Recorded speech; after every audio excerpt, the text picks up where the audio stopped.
Hello, I'm Karl von der Luhe. I'm associate producer on Assassin's Creed 4 Black Flag. Assassin's Creed 4 Black Flag will come out on 6 consoles. So we have next gen with Xbox One and PlayStation 4, and we're on Xbox 360 and PS3, as well as the Wii U and the PC. So we have dedicated teams to make sure we get the most out of each console, and of course we always target 30 frames per second and as high a resolution as the console will allow us. We've always targeted 30 frames a second, so we'd rather add the further detail and the next-gen plant physics, the amazing lighting, special effects. So we'll push these areas, which will allow us. Doing that will ensure that we only stay at 30 frames a second. Connectivity is an important pillar of next-gen, and one way of doing that is with the second screen. So with Assassin's Creed 4 Black Flag, we have multiple ways to use that second screen. One of the great ways we see it being used is if you're sitting there playing the game, enjoying your single-player experience, and you got a friend over, or you're sitting with your significant other, and they want to be involved, this is your perfect chance. You pass them the companion app on any Android or iOS device, and then they can be your quartermaster, your first mate, essentially pointing out destinations, putting map markers within your world. They can see the real-time map updating, see where threats are coming from.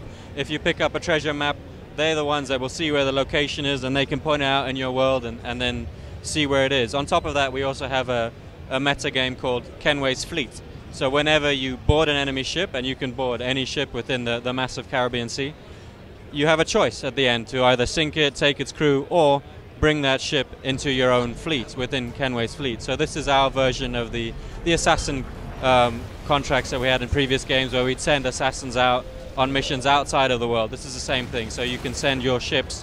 One of your crew now becomes captain of this new ship. He goes off outside of the world, and we'll be doing missions within the South China Sea, or the further north in the Atlantic Ocean, all sorts of places to get you more plunder, more loot. There's no need to be always online, no. So we have a single player experience. Of course, we have the multiplayer experience that you can see over here. We're showing that off as well. We have new game modes therein, so that's always exciting. For those that are playing single player that are connected, they can share things with their friends. So if they've come across a rare site to spot a hunchback whale, for example, they can share that on their tablet and with their friends, and their friends will now get that icon within their own world, and they're like, oh, that's where I can find this whale, and there's rewards to finding rare animals. You hang tight, love. With Assassin's Creed 4 Black Flag, we really have this massive, rich, open world with a wealth of opportunity. You've got really interesting activities. You can dive underwater, you can do some harpooning, you can fight naval forts, you can debunk smugglers out of their caves, you can explore Mayan ruins, and there's over 50 unique locations around the world with all sorts of different activities. Where we drew our inspiration from, well, Far Cry 3 is obviously a Ubisoft game, so we share knowledge within our franchises, within different games, and the open world that Far Cry 3 created was stunning, full of opportunities, distractions, diversions, variation. So we work closely with them to understand how that works and make sure ours is as compelling as theirs was. Well, with Assassin's Creed 3 we introduced the naval gameplay, and so with Assassin's Creed 4 that was a basis to start from. We split off quite early from their code base because they had to ship the game. So we've already been working on Assassin's Creed 4 for 2 years, and we looked at ways of developing it further. So the ocean simulation has been completely reworked. With next gen we can really push the physics and the visual of the ocean. This affects gameplay as well as how cool it looks. Also makes it a much more visceral experience with smoke and explosions everywhere. And we've also introduced a trajectory-based firing system. So you have to not just choose where you're aiming, but also the height of your aiming, so you can judge the distance and make sure you really hit the enemy hull to make the most damage.